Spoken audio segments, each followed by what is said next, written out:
Hi, everybody. We are going to continue this very exciting conversation about structuring your day while you have kids at home, which is really challenging. We're talking about the kids' schedules now. And remember, you are making your schedules first and writing out all of your needs first, and then we're making the kids' schedule on top of that.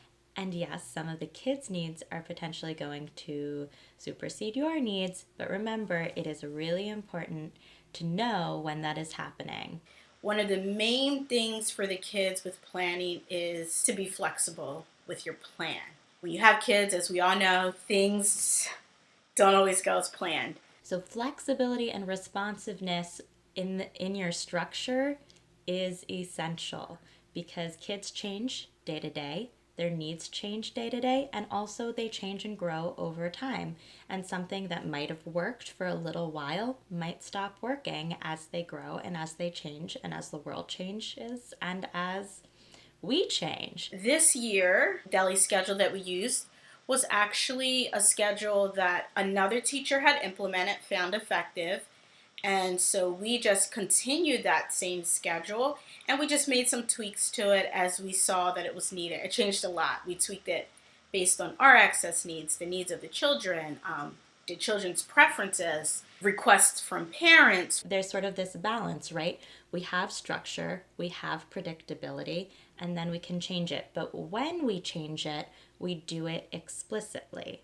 So if there's going to be a change in the schedule, let's say tomorrow you're going to try something new, you say to your child the day before, tomorrow we are going to change our schedule. This is what it's going to look like. Then in the morning you wake up, this morning, remember, we're going to the park. It's different. And acknowledging the change and predicting the change and talking about expectations will make it a lot more manageable and make it feel like structure. One thing that I've done is I've chunked the Magnolia Kids classroom from 8:30 to 12:30. In that amount of time, the Magnolias had roughly about 2 hours of outdoor time or high energy physical activity, whether it be in a common room, outdoors. And I'm sharing this information just to give you a gauge of what their bodies may be regulated to. And that is something that might not be possible at home, but that is just something to know. It might be a need that isn't getting met, and it might be manifesting in different ways, in restlessness, in big behaviors. So trying to match that need as much as you can while also balancing everything. It's hard, but it's just something to be aware of as you're scheduling. They also had daily about 15 to 30 minutes of some kind of sensory activity, whether it be like Play-Doh or slime or water, or where they're getting some kind of like different sensory inputs. The grown-ups need to decide when you're thinking about the children's day, what are the must-do activities? So a must-do activity would be something like meal. Then you can ask, what activities do I want my child to experience on a daily basis while they're at home? And thinking about building the children's schedule based off of the must-dos and the want-to-do, right? And then finding a way to combine those.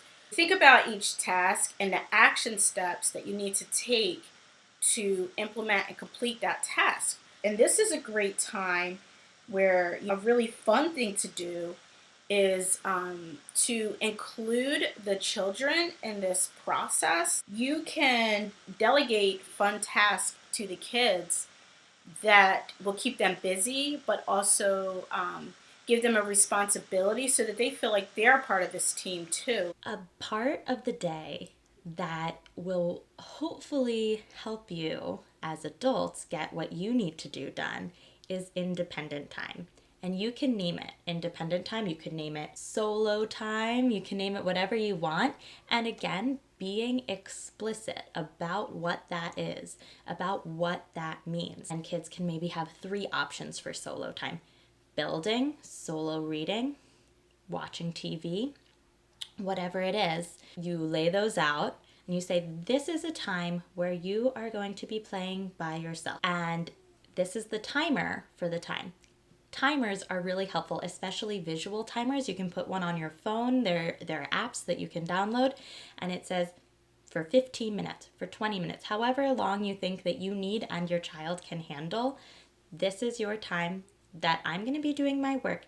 I am not available unless it is an emergency. You can even talk about what an emergency is.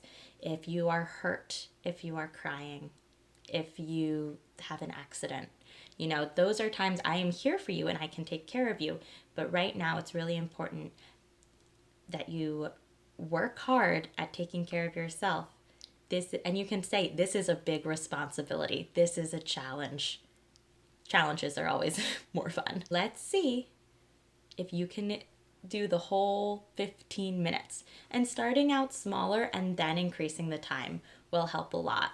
But hopefully the structure for you and for your kids will feel supportive, and also knowing that it's flexible will also feel supportive. You are not tied into any structure. It takes often a lot of trial and error at school to get the exact right schedule, and then the second you get the exact right system, something changes and you have to make it all up again. And that's part of the beauty of it and part of the difficulty of it. And we are right there with you. I'm hoping this information is helpful. If you have other questions, that you feel free to reach out. Thanks for joining us for our second conversation for strategies for caretaking. It has been great to talk to you, and we'll talk to you again soon. Bye, everybody.